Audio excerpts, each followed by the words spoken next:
much of the so-called progressive left in Congress has abandoned the anti-war agenda to the far right. Marjorie Taylor Greene, a far-right America Firster in Congress, a supporter of Trump, who has been very Islamophobic and anti-Semitic, not someone whose politics I would share at all. Her amendment would have cut U.S. military funding to several foreign countries, including $500 million of funding for Israel's Iron Dome.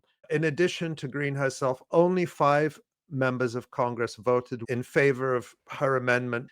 AOC is not one of them. And that prompted a lot of anger at AOC, especially after she tried to defend her vote in the following manner. Marjorie Taylor Greene's amendment does nothing to cut off offensive aid to Israel, nor end the flow of U.S. munitions being used in Gaza. Of course, I voted against it. What it does do is to cut off defensive Iron Dome capacities while allowing the actual bombs killing Palestinians to continue. What she's trying to do here is create a distinction between so-called offensive and so-called defensive weapons for Israel. All U.S. military aid to Israel is described as defensive.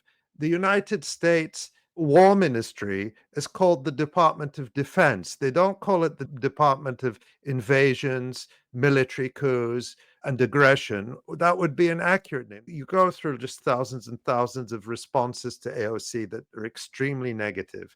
Her claiming that Iron Dome is defensive, that's like someone saying, I didn't give the gun to the mass shooter, I only gave him the bulletproof vest. Some other people remarked that Israel is perpetrating a Holocaust. You shouldn't be giving them any weapons at all. And to say that you should would be like saying it would have been okay to give so-called defensive weapons to the Nazis during the Holocaust, but not offensive weapons. AOC also tried to defend her vote by arguing that she still voted against the defense bill as a whole, but that really cut little ice with her critics. Much of the so-called progressive left in Congress has abandoned the anti-war agenda to the far right instead of putting forward a principled anti-war, anti-imperialist agenda. And so people are left with nowhere to turn. Don't leave it to Marjorie Taylor Greene.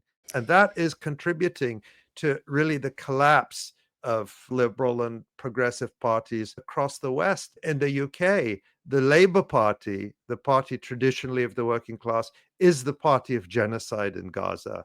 In Germany, the Greens, party founded to oppose nuclear weapons and to protect human life, is one of the parties of genocide in